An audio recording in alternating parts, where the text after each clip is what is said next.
dar el teléfono.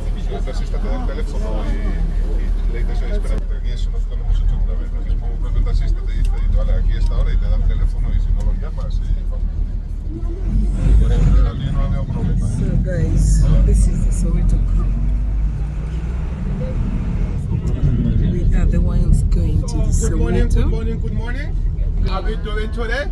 We're Thank you fine. very much. Can you hear me at the back? Thank you very much. And how is your morning so far? I know it's cold. Yeah, it's very We had a cold. one this weekend. And now it's supposed to be hot, but it's due to the weather. And how are we doing today? Fine. Thank you very much. So are you ready for Fantastic. Soweto? Yeah. I'm so convinced now. So ladies and gents, we are going to Soweto. Yes. I love the energy. Woo. I'm so excited too. I can't help the feeling. And we are going to still by the south side of Johannesburg, which is called Reefs Casino. The biggest casino that we have here in Yes. Johannesburg. Not only a casino, a 3-star hotel, couple of gaming points and couple of restaurants.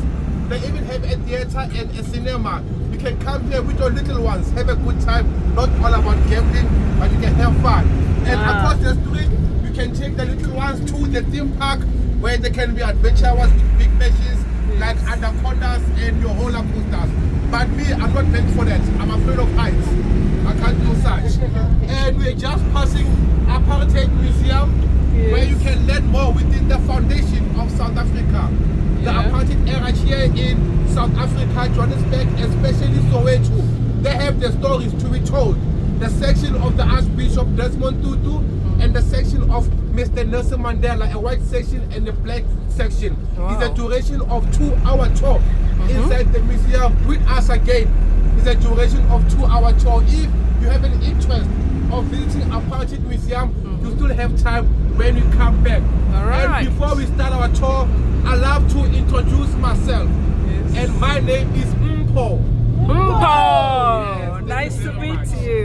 And Mpo means gift. Gift. So I'm your gift for the Yes. next 2 hours.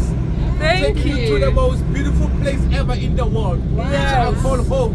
That is Soweto. Soweto. Wow. And again, I'm not alone. I'm with my colleague, my brother, my friend. Yes. His name is Linda. Can you say hello to Linda? Hi, Linda. Yes. Hi, Linda. And I just recently found out that Linda means love, means Ooh. beautiful in Spanish. Means beautiful in Spanish, yes. Yes. And you're gonna have a beautiful wife. Wow. And in your home language, what does Linda means? It's a name. That's Linda. Female Linda name. means wait. But in Spanish means beautiful. Oh. Yes. And it will be unfair for us to introduce ourselves and not knowing your names and which part of the world are we from before we start our tour. Hello, mommy. How are you, mommy? Thank you very much. And your name, mommy? Miss Sophia. Where are you from, Mrs. Sophia? Namibia. Oh, we are neighbors. And one of the players from Namibia, he plays in my team. That is Diedwando. Yes, he plays for Orlando Pirates, my home team. I see him always when I go to the stadium. I'll show you the stadium here. And your name, mommy? Monia from Namibia. Welcome, Miss Monia. Hello, lady. I'm fine. I'm good. And your name? My name is Florence, aka Nikita Lavnyakana. Yes, that's me. It's like you're rhyming with it now. Yes. Miss Florence, let's stick to Miss Florence. And where are you from, Miss Florence? I'm from Kenya. You're from Kenya? Where Yes, in Kenya? Kisumu, but Kisumu. I'm based in Europe, Sweden. Oh, in Sweden? Stockholm, Sweden. Oh, welcome. So I came all the way from Stockholm for Yes. this tour. And do you know the biggest township in Africa? That should be Johannesburg. No, Johannesburg is a city. Now we're going to the township that is Soweto. That is the biggest in Yes, Africa. the biggest township in Africa. In Soweto. It's in Kenya, in Oh. Nairobi. Think Ah. about it. I'll come to you. Think about it. Let me say. You got me. Yeah, Yo, so where are you from? From uh-huh. Spain. I'm gonna make you happy. Oh, so you're Kenyan Where too. is Spain? Wow, nice to meet you guys. Barcelona. Igalus. Camp Nou. Second largest in the world. Neighbors. You're gonna see the second largest in the world. Right now. Mashimeni Yes, Derby. And your name? I'm Clara. Kissy. Ah, nice to meet you guys. This Where are is you nice. based, Clara? I'm based in Stockholm, Sweden. Shamaka, your name? Yeah. Yes. Oh, Alessandro. Yeah. Yes, yes. Oh, How to do that? little man? Yeah. Oh, you are from Spain. Welcome, welcome. Goes to Barcelona. Which team do you support? Madrid. Which Atletico or Real? Atletico or Real? Atletico Madrid or Real Madrid? Oh, Real Madrid. Okay, welcome. Oh, nice.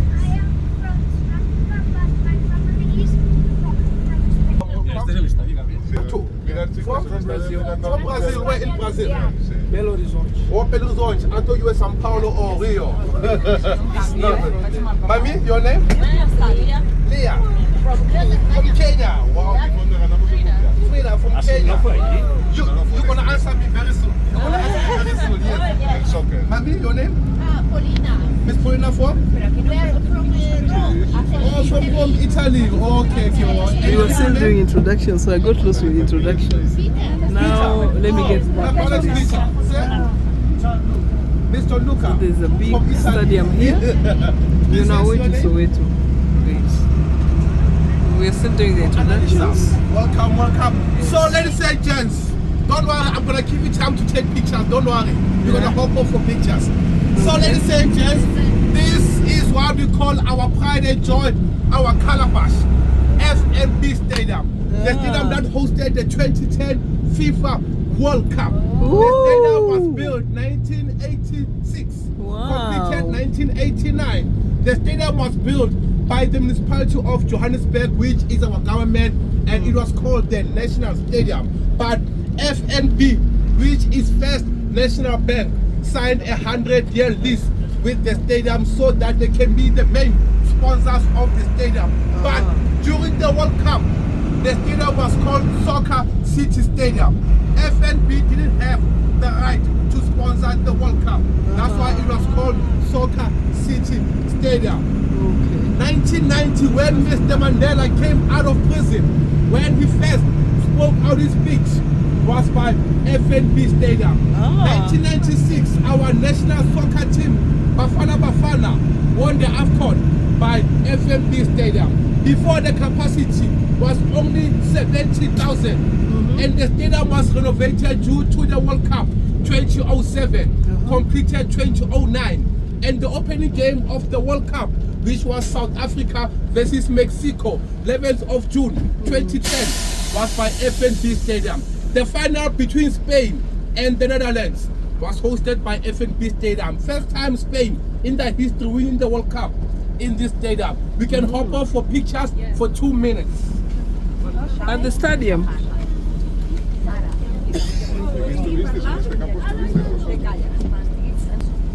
So guys are going out for the pictures. Me, I'm doing a video, so I'm not gonna take pictures. I'm documenting everything with my video. So that is FNB Stadium. That's it. It's a big stadium. Fantastic.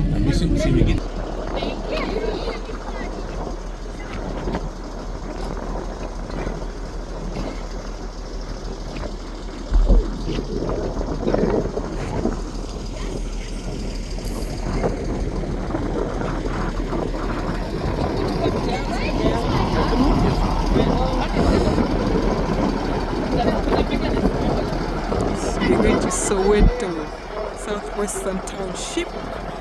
Shot of Soweto, Southwestern Township.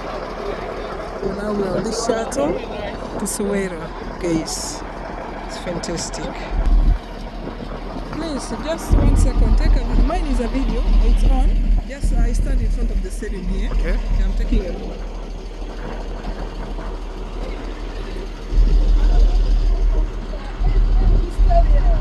Yes.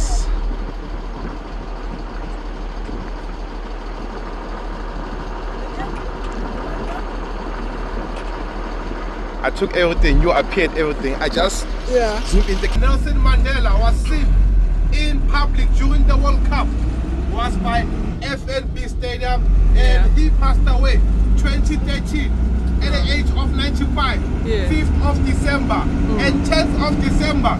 This is where they held his memorial service. And this is the biggest stadium you will find in South Africa, and third largest in the world with FIFA regulated stadiums. And the capacity of the stadium is 94,736 who can fill up the stadium. Wow. Number 1 is in North Korea, is May Stadium. Number 2 is in Spain, Barcelona, Camp Nou. Number 3 is Soccer City Stadium. Number 4 is Wembley in England. And the only time when FNB is fully packed into capacity is when we are hosting the biggest soccer game here in South Africa and Africa. Is called the Soweto Derby. Orlando Pirates versus Kaizer Chiefs. That's the only time when FNB is fully packed into capacity. And this, yes, food. They get sold out very quickly. Food, yes. Wow, And the stadium 94,000. is not only used for soccer matches, but is a multi-purpose stadium. Once the Springboks and the All Blacks played a rugby game here, and it was fully packed into capacity. 2019, when they were celebrating 100 years of Mr. Nelson Mandela, Global Citizen Concert was hosted by FNB Stadium, and that's when people came all over the world. Lady Gaga, Rihanna, they all performed by FNB Stadium. And next year around April, Beyonce, she's having a world tour. She's gonna come perform by FNB Stadium. Even me, I must get my ticket. I wanna see Beyonce performing all the single ladies. I wanna see them. And the design and the shape of the stadium is a calabash. Do you know a calabash? Yes. A calabash is our African clay pot. Yes. And we use it when we serve our African traditional beer. Do you know the beer? It's called Umkambot. Umkambot. Umkomboti. Umkambot. Umkomboti. Wemadlami. That's Ipon Chaka Chaka, yes. That's Ipon Chaka Chaka. And she was born in Soweto in Violet Zone 10. And we use the beer mostly when we have ceremonies at home, when we have funerals, unveilings, parties, and again we pour to our ancestors. Us as Africans, we still believe in our ancestors, that they are still looking after us and protecting us. And the beer is only prepared by women. Men are not allowed to prepare the beer. Even women are not allowed to drink the beer, but to taste the beer. But these days, come to Soweto, you will see it all. Women do drink the beer now. They break the rules. And when you drink the beer, we share. So by the design and the shape of the stadium, we were sharing our humanity and respect with the world. That's how we welcome people here in South Africa with our African traditional beer. It's a symbol of humanity and respect. And ladies and gents, who's been to Cape Town? Cape Town, you saw Table Mountain, right? Yes. This is our Table Mountain, right here in Soweto and Johannesburg. This is what we call the divider of Soweto and Johannesburg. When they were digging the gold here in Johannesburg, this is where the waste was coming to. But people from Soweto feel like those mine tailings were made on purpose for them not to see the city center of Johannesburg. And that is toxic sand from the waste of the mine. Toxic sand was affecting people a lot, especially people living near Soweto due to the chemicals, lung cancers, skin wash. And me as a child, when I was growing, I used to play by the mine tailings. And later on, when I bath, I'll feel some itchiness on my skin. It's due to the chemicals. So the government planted eucalyptus trees from Australia so that it can hold the sand not to go to Soweto, especially on the windy season. And Johannesburg is the largest man-made forest in the world with over 15 million trees planted here in Johannesburg. You're still gonna see a lot of them. Soweto is mostly surrounded by the mine tailings. That's a township. So ladies and gents, welcome to Soweto. We can go for pictures. Fight the welcome sign for 2 minutes. Welcome to Soweto.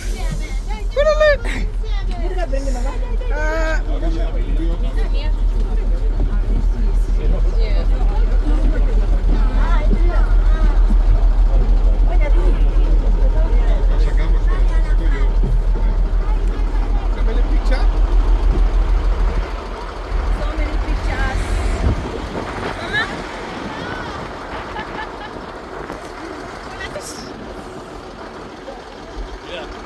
Welcome to Soweto. The southern Soweto means Southern West Township. Yeah, that's what they say, Southern West Township. Mama, I like this one. Actually, that's welcome to Soweto. No, it's not coming up right.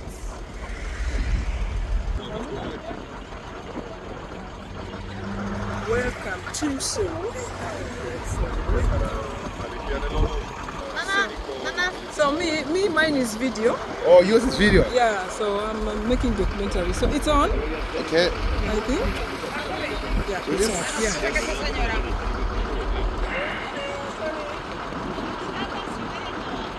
Hey, what? Touch it.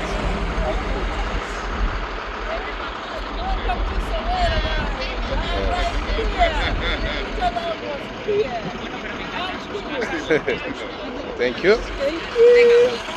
Family picture. Yes. Oh, yeah? From Namibia to Kenya. From Sweden, Kenya, Soweto. We're here. You're Namibian. Yes, Oh, are you going to Kenya too? I'm coming. There's a conference coming. When? Pastor Joshua Stallman is coming to Kenya.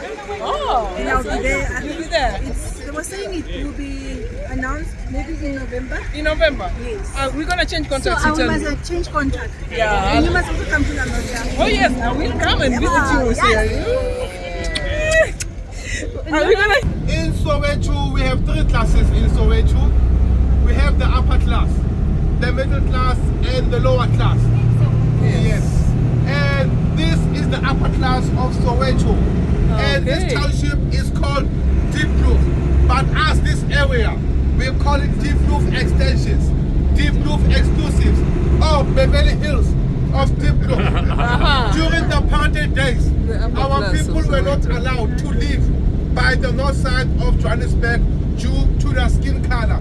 You can be a businessman, you can be rich, but you are colored, you are black, you are Indian, you are Chinese, you are not obliged to live by the north side of Johannesburg. And a lot of the changes here in Soweto started happening after the uprising of 1976, June 16, when the world saw the iconic photo of a young This boy, is the Hector upper side Peterson, who was gunned north down side at of the age Johannesburg, of 12 years in old. Soweto. That's So when a here lot the of the black people are countries not allowed around the to world stay. stopped trading with South Africa due to the violence that was happening here in South Africa. And the person who was responsible to link the picture to the world newspaper, Soweto is different. his name was Mr. Sam Nzima. And the houses around here were built around the 1980s. And before here, it was a farm. So the government gave our people a portion of land so that they can come with a proper business plan and build houses around here for themselves. We even have Allen Saint Francis right here at the corner, where you can come and have your French lessons right here in Soweto. And in this part of Soweto, you'll find people who made it in Soweto. You'll find lawyers, doctors, politicians, celebrities, millionaires. Dr. Ivan Khoza, chairman of Orlando Pirates football team, owns a property around this area. Lucas Radebe, our soccer legend, owns a property around this area. And the property value in this area can go from 1.5 million rand to 3 million rand. The reason why the property value is so high, Soweto is becoming a city, not a township anymore. In Soweto, we don't need nothing to go to Joburg town. We have everything that we need in Soweto. The only thing missing in Soweto, airport and a sea, then Soweto is done. And Soweto is depressing. on my left hand side, this is what we call home for the most of us. We call them the mesh box houses, 40 square meter house. The houses around here were built around the 1950s when our grandparents and parents were demolished from other parts of Johannesburg. They brought them into the site. 5-room house, 4-room house, 3-room house. You'll find the 10 of us, 8, 15, 20, 18 living in a small house like that. And during the apartheid days, our grandparents and parents were not allowed to own the houses, but to rent them through the government.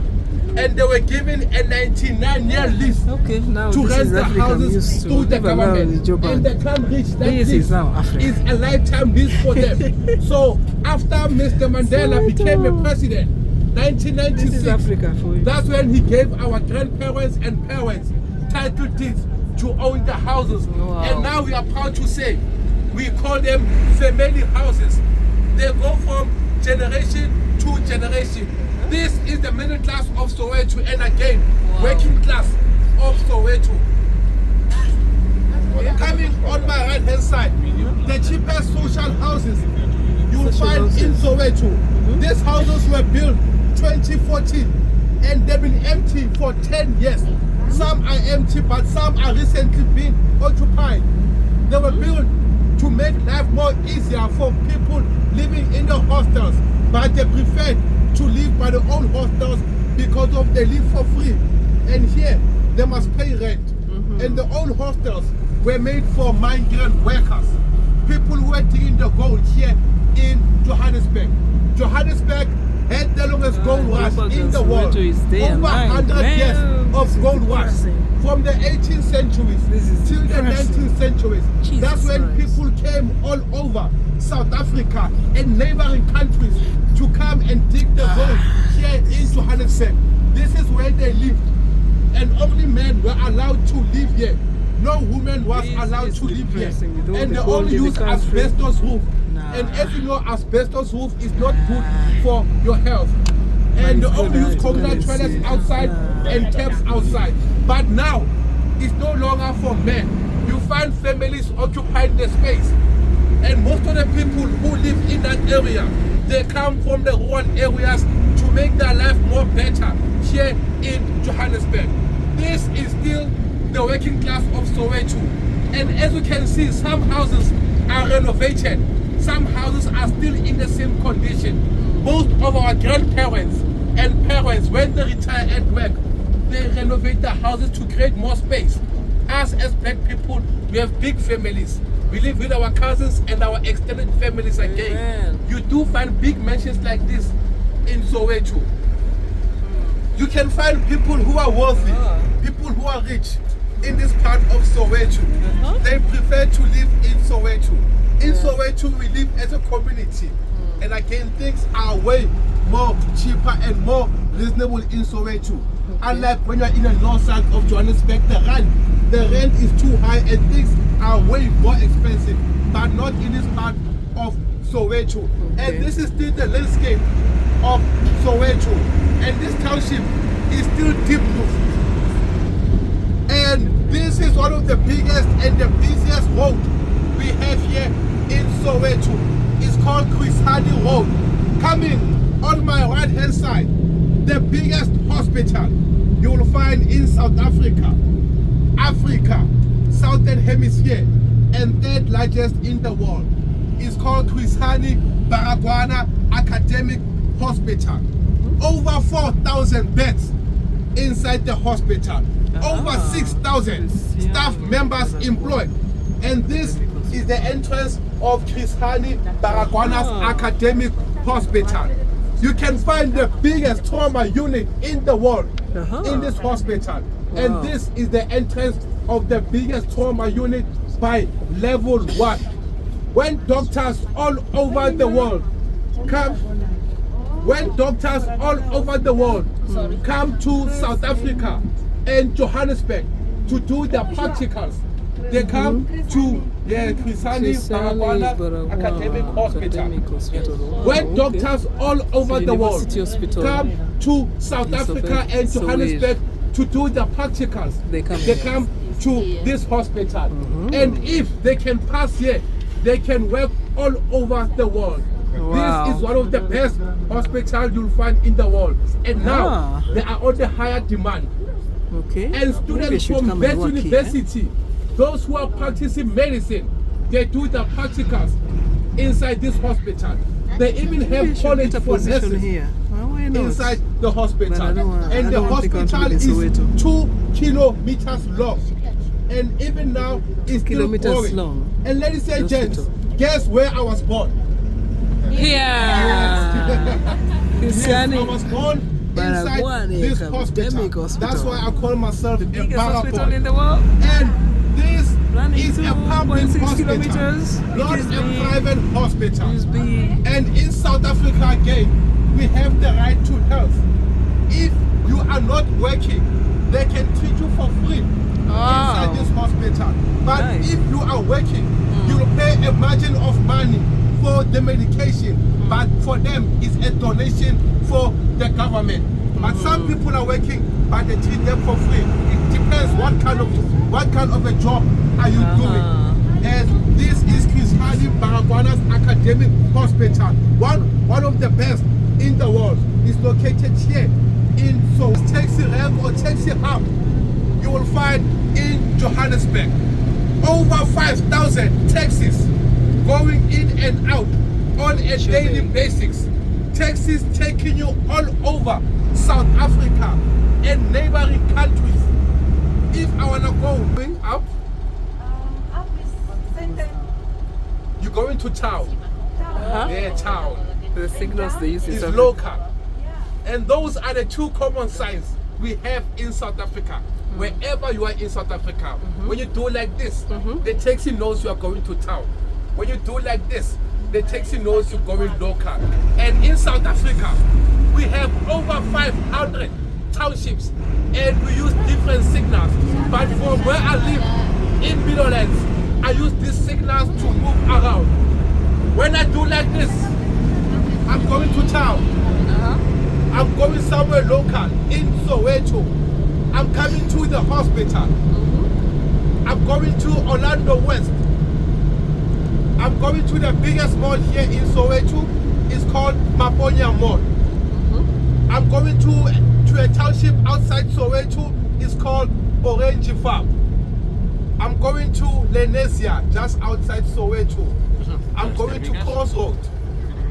It's very simple, right? Let me repeat again. I'm going to town.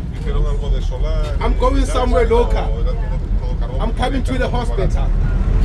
I'm going to Orlando West. I'm going to the mall. I'm going to Orange Farm. I'm going to Lenesia. I'm going to Crossroad. That's how we move around here in South Africa with our public transport, which is our taxis. So ladies and gents, who's ready for bungee jumping? But don't be afraid, the hospital is just right here.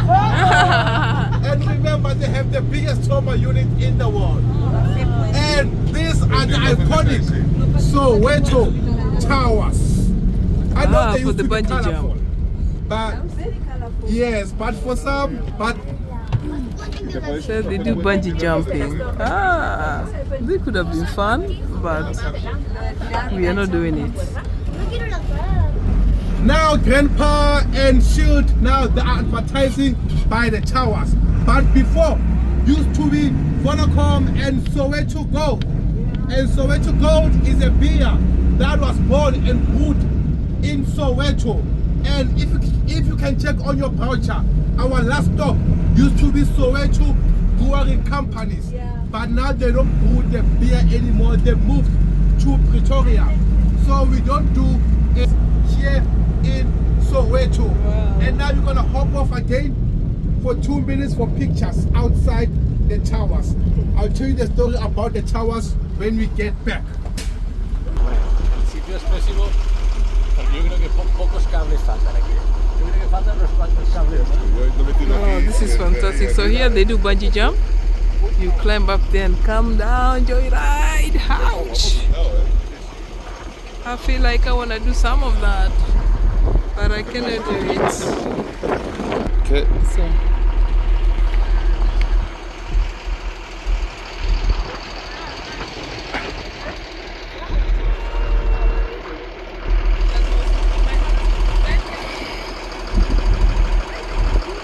Yes, yes.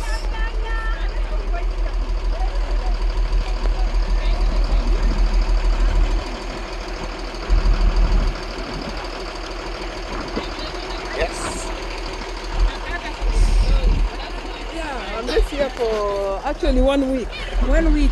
Yeah. So I'm just doing the. So, ladies what's and next? gents, those towers were built 1935, but due to the World War II, the construction was delayed. They completed them 1955. It was a thermal power station to generate electricity, but not for Soweto, only for the north side of Johannesburg, while Soweto was in the dark. Wow. And here they were using coal and water to generate electricity. And the only thing Soweto was benefiting from the towers and our homes was the smoke. The smoke was affecting people a lot here in Soweto. And Soweto started to have electricity around the 1980s. That's when 1998, Mr. Mandela decided to shut down the construction due to we are not benefiting nothing in Soweto. But the community said you must leave those towers for our landscape and heritage here in Soweto. That's when 2008 became a business hub. Big brands like Shield and Grandpa now, they are advertising by the towers. And in the middle of the two towers, you can do bungee jumping, 100 meters down. Inside the Shield Tower, you can do a free fall, 40 meters down. And you, yes, yes, there's a net that will kill you when you fall down. Me, I won't do it. And you can even do rock climbing, pin bowling, and quad biking. Check his stress after bungee jumping. There's a barbecue area. You can have your barbecue and listen to good music and have your Soweto gold. Yes, yes. And I think this is what you saw of Soweto when you check the internet. Yes. Thank you very much. This is what they say Soweto looks like. But this is how Soweto was founded. Okay. And over 4,000 people are living in this area. And most of the people who live here, they come from the rural areas in neighboring countries. And mostly they occupy the space illegally. And the government is doing the most to build houses for people. But some people, they make it difficult for the government. They don't have proper documents. When they take them out of that area, they will go to another open field and occupy the space illegally. And that area was named after the wife of like the Mr. slums. Nelson Mandela, Mama Winnie Mandela. It's called Nomzamo Squatter Camp. And most of the people who live in that area, they mostly survive by doing recycling. Some are street vendors, some are doing different kind of hustling. They only use communal toilets outside and taps outside. It's Even more some like electricity, they connect it illegally. And trust me, in that area, when it's cold, it's cold. When it's hot, it's hot. But one good thing coming out of there, kids are able to go to school. In South Africa, we have the right to education again. And that is how Soweto was founded. That is how Soweto was born.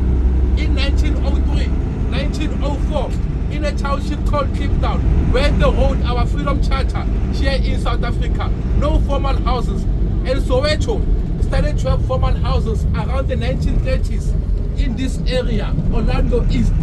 And the houses around here were built by the British government while they were having World War II here in South Africa. But when the World War II ended, they just went back home. They never finished the construction. And black people finished the construction by themselves with the extension of a shack in front of the house. I'll show you one of the houses. Like this house at the corner. This is how they finished the construction with the extension of a shack. our people were not allowed to build brick houses. They were only allowed to build tiny shacks like that one. Yes. And this is how some people survive here in Soweto. Not everybody is working in Soweto. Some people, they can rent you a space. You pay them end of the month. That's how some people survive here in Soweto. So ladies and gents, me, I don't know how to swim. I must have my swimming lessons very soon. And I won't go that far. I'll just come right here. Soweto Swim School. Just right here. I must have my happy belated present right here. Having my swimming lessons. It's never late. Trust me. So the buses that were introduced to people living in Soweto during the World Cup, we call them rear fire buses, transporting people from Soweto to the stadiums. But after the World Cup, those buses became a public transport. And in Soweto, we have 3 forms of transportation. We use trains, buses, and taxis. And the cheapest form of transportation in Soweto is a train with only 7.50 Rand to go to Joburg town. Bus is only 15 Rand. Taxi, 20 Rand to go to Joburg town. But more people prefer to use a train because of its more or less. And this street is called Mooki Street, MOOKI. The first street to have social services here in Soweto. Coming on my right hand side, Orlando Police Station, the first police station that was built in Soweto. And across the street, our local library, the first library. And down the road, next to the basketball court, the first clinic that was built in Soweto. Post office, just right here at the corner. Orlando Magistrate Court, just right here. The first one to be built in Soweto. Orlando Children's Home for Orphans, just right here. And this street has like 15 churches in one street. No street like this in Soweto. And these are some of the churches you will find in this street. And some churches are just up the road. Orlando Community Ward. This is where Mr. Nelson Mandela used to practice his boxing while he was living by Vilagati Street. And again, these are some of the churches you will find in this street again. Ladies and gents, do you remember the concert before the World Cup when Shakira performed the Waka Waka? Yeah. Do you remember where? No. Thank you very much. This is the iconic Orlando Stadium. John Otto plays his home game here. And tomorrow is here. Oh, I'm so jealous. I'll be I'm so jealous. So this is the iconic Orlando Stadium, the first sports facility that was built in Soweto. One of the first sports facilities that was built in South Africa. The stadium was built around 1958, and before the capacity was only 20,000. And in South Africa, we call this stadium the home of soccer. Legends were made in this stadium. The stadium was renovated due to the World Cup, but they never played any matches due to the capacity. Only 40,000 people who can fill up Orlando Stadium. Yes. 40,000. When countries they were playing in Johannesburg, they were training in this stadium, and the stadium is part of our heritage here in South Africa and Soweto. The concert before the World Cup, when Shakira performed the Waka Waka, 10th of June 2010, was hosted by Orlando Stadium. Orlando Pirates football team, that's my home team. They play their home games by Orlando Stadium. And I was here last week Friday when Orlando Pirates won 4-0. But tomorrow I won't be here. They are playing at 3. I'll be at work. But Mami will be here on my behalf. Yes. And this is another lower class of Soweto. Over 30 years, people have been occupying the space here. It's called Emfuleni by the river. And if you can check the stadium, you can check the houses. You can see the same design. Orlando Stadium was designed after House Soweto was founded in 1903, 1904. And 20 years from now, you won't find this in Soweto. But Orlando Stadium will still be there, reminding us where are we coming from. And as we call Orlando Stadium the biggest shack you can find in the world. We're gonna come back around. We're gonna come back along this route. Yeah, we're gonna come back. You're gonna take a better view. Yes. So this area on my right is called Orlando East. On my left is called Orlando West. Yes, like this, Orlando West. Yes, yes. Thank you. You still remember? Thank you very much. And me, Orlando West, I call it the home of heroes. Yes. And do you know some of those heroes who live in Orlando West? Yes. Who? Thank you very much. Mama Winnie Mandela lived in Orlando West. Mr. Nelson Mandela lived in Orlando West. The Archbishop Desmond Tutu. Mr. Walter Sisulu, the mentor, the man behind Mr. Nelson Mandela, lived in Orlando West. The wife of Mr. Walter Sisulu, Mama Albertina Sisulu, lived in Orlando West. Mr. Richard Maponya, the most successful entrepreneur that we had here in Soweto and South Africa, lived around this area. Dr. Walla Benedict Vilagazi, the first black person to receive PhD at Wits University, and the first black person to be a professor, lived in Orlando West. Kaiser Chiefs football team was born in Orlando West. The uprising of 1976, June 16, started around this area. So now we're gonna have a 15-minute stop outside the museum, 15, where you're gonna have a guided tour about the uprising of 1976. So me, I'll see you at, let me say, 12:45. Guys, this is so informative, guys. I'm glad I did this trip.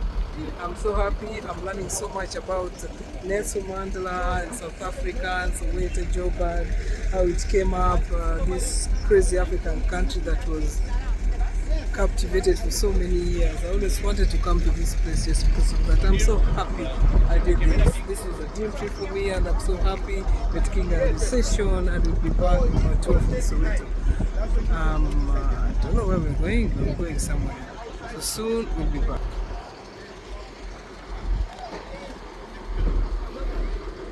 I kind of miss. What are we doing here? What are we doing here? You're gonna have a guided tour about the uprising of 1976, June 16. Okay. Yes, the uprising, yes. Uprising, yes. okay. It's Hector Peterson Memorial. The foundation of our education of South Africa, the reason why we are here in South Africa is because of this space. Where kids were killed for their right to education, where they were forced to be taught in a language which they don't understand Afrikaans. For them, the language was oppressive for them. Oh, exactly. Yes, you can join the Thank you, dear. See you soon. This is some more tour, like he was explaining. We're here for 50 minutes. I understand a lot of kids were killed here because they were writing, they're being taught in a language that was oppressive to them. So a lot of them were killed here.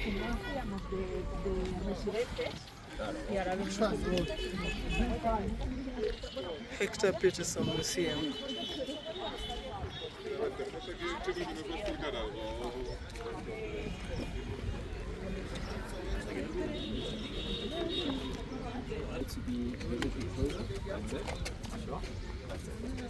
Hi everyone. Hi. My name is Mukhumuti. Can you try to say Mukhumuti? Mukhumuti. Where are you from? Mukhumuti. Kenya. Okay. Okay. So eventually Mukhumuti, it's a Tswana name, a Tswana boy. It means comforter. I'm a good comforter though. I can comfort. Welcome to Hector Peterson Memorial Site. Almost each and everything that you see here, it has its own meaning. From the trees, the wall, the lineage of bird, it has its own meaning. But before I start, ladies and gentlemen, I just want to ask you one question. Are you familiar with the picture? Yeah. Any story behind it? Yes. Story behind it? Any story behind it? Citizen? That's right. Was short? Yeah, yes. So eventually, guys, I would like to say this is our pride and joy. Where we are because of this picture. This picture has changed South Africa and shaped it into a better country. But then it all started in 1953 when the apartheid government, they introduced what you call Bantu education. So Bantu education, it was an act to ensure that the black South Africans, they receive inferior educations compared to them white South Africans. Its policy, it was made to limit the educational potential of the black South Africans. In 1974, once again, the apartheid government, they introduced what you call Afrikaans decrees. So they were forcing it to the black students to use the language as language of instruction, while the white South Africans had an option to use in English or Afrikaans. Then on 13th of June, the likes of J.T. Mashinini and other students, they started to come together and they drafted a memorandum. On that memorandum, they were stating their grievances. The top grievances that were stated on that day was Afrikaans as medium of instruction.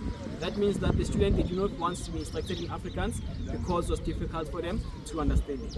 And it was even more difficult for the teachers who were teaching during an apartheid era. So it's so hard if ever you are the teacher, it's so hard for you to teach someone with a language that you even yourself you don't understand it. So the students, they were failing dismally until they come together and they drafted a memorandum, then they started to protest. On 1976, June 16, early in the morning, the students, they started to collect each other from a different schools. Almost 15,000 to 20,000 students who participated on a peaceful march. I'm saying this again, ladies and gentlemen, it was a peaceful march. The students, they were so excited that at least the government would hear their grievances. The aim was to go to Pefeni Secondary School, straight to the local Department of Education to submit their memorandum. But while the students were marching, they found out that the police have closed their routes. Students tried so much not to provoke the police. Only way not to provoke the police was to change the route. Whenever they close it, they'll change it to another. Until they were stopped once again at the corner streets of Moema Street and Vilaya Street. So while they were stopped there, one of the police told the students to go back to their schools within 5 minutes. The other police drew the line and told the students not to cross the line because they are licensed to shoot and kill. So they were instructed in Afrikaans, the language that they don't understand. The students, they kept on boycotting and they kept on singing. One of the songs that they were singing is Nkosi Sikeleli Africa. So Nkosi Sikeleli Africa, back in the days, it was a leader song, but today it's our national anthem. Whenever they say Nkosi Sikeleli Africa, it simply means God protects Africa. On that day, the police, they got irritated and they had to throw the tear gas towards the student. But then on that day, the wind was against them. The wind came back to the police. Most of the police, they started to panic and they had to unleash their dogs towards the student. The student tried so much to defend themselves. They ended up picking up stones and they stoned one of the dog until it dies. They dragged that one dog in between of the students and the police. It was them to showcase that whatever police are doing to them, it frustrates them because it's just want to submit their memorandum. The other police said, officer down, clearly by saying that, it means that a life of a dog has more value than a life of a black child. 5 shots being taken, afterwards, multiple shots followed. They were shooting shots, they were shooting students, That's when a 12-year-old boy, Hector Peterson, was being gunned down on the neck. The lady on the left was doing like this. She was 16 years old. Her name is Mama Antoinette Tutwele. Mama Antoinette Tutwele, she's Hector Peterson's sister. She's still alive though. She does a private tour here in Hector Peterson Museum. Then the gentleman at the back who's holding a lifeless body, his name is Mbuyisa Makubo. Mbuyisa Makubo, he was 18 years old. He was not on the strike. He was just passing by, but then you saw Hector Peterson laying on the floor. He picked him up and rushed him to the local clinic. Whenever they got to the clinic, it was too late for Hector. He died along the way. So this picture was taken by Mr. Sam Zimmer. Sam Zimmer was a journalist and was a photographer. On 17th of June 1976, this picture has been published. After the picture being published, the life of the gentle father at the back, who's holding a first body, Mwiso Makubo, his life was not the same again. Because the police, they used to harass him, they actually thinking that he was the one who actually called the students to boycott. Until Mwiso Makubo, he ran away, he went to Botswana. When he got to Botswana, he got a scholarship. After 2 years, he wrote a letter to a mother, got the scholarship to Nigeria. After that, he wrote the letter to a mother, telling her mother that he's still alive, he's in Nigeria. That was our last time we heard from Mwiso Makubo, the gentle father, who's holding a first body. He never came back home. Even the letter that he wrote, we're not sure that he's the one who wrote that letter. The other students, they ran away to the neighboring countries. Some of them, they did came back. Some of them, they never came back. Even today, we're still waiting for them to come back home. This is why we're having this wall. We're calling this wall a wall of void. As you can see, there's gaps in between and the heights are not the same. So this wall has been made with a slate stone. A slate stone, it represents the school that the students were attending it. The gaps in between, it talks about the missing information and the missing students who participated during the 1976 uprising. The height, it talks about an age group. It starts from 8 years old until 17 years old. That was an age group of the students who participated during 1976 uprising. At your back there's a line. As you can see, it starts from Hector Peterson Museum entrance. It goes along the way. It connects. Goes along the way. It connects. The trees on the other side. It ends where Hector Peterson was being gunned down. We're calling this line a firing line. This line, it represents the line that the police drew during 1976, telling the children to cross the line because the license to shoot and kill. This one. That's the floor. The one that's the floor. Okay. So, at the back there, having that big rock, we're calling that rock a pledge rock. That rock has been written with 4 different types of languages, which is isiZulu, Sesotho, Afrikaans, and English, which makes our national anthem. So Mr. Nelson Mandela plucked that rock because one said the South Africans to be solid like a rock. Regardless that you're black or white, we have to be solid and united. And it's a reminder on us what happened during 1976. It shall never, ever happen again. Having this milestone was plucked by Mr. Nelson Mandela in 1992 to honor each and everyone who gave their lives for the better education and better system in South Africa. I don't know that you can do that.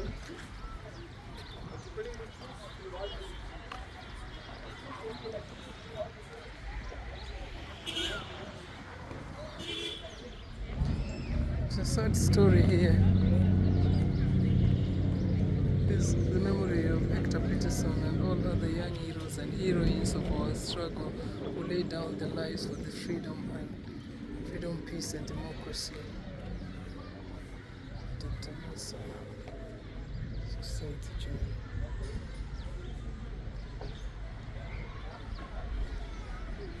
To honor the youth who gave their lives in the struggle for freedom and democracy.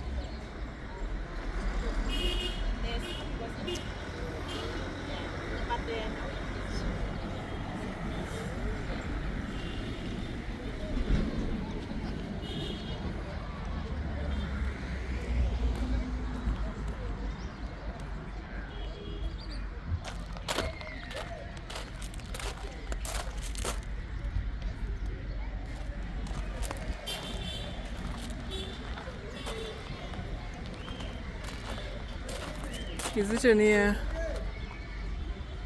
This pre-screen, the Memorial Museum Garden and surrounding is protected by the South African Heritage Resources Agency.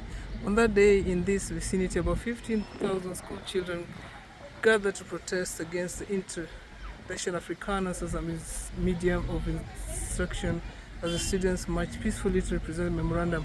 That is why they were killed.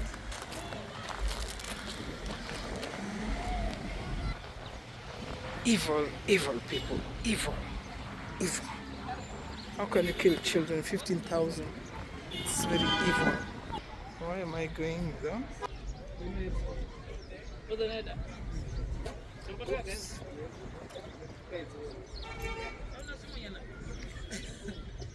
Oops.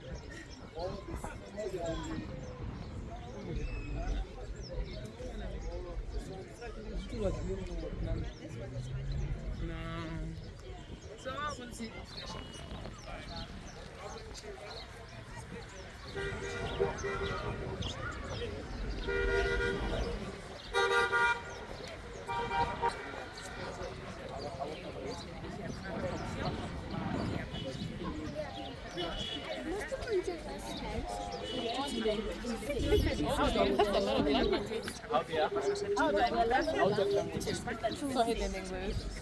anyone who is the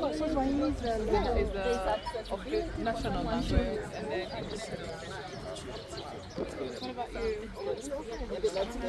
I missed the story of the trees. What was it about? The wild olive trees.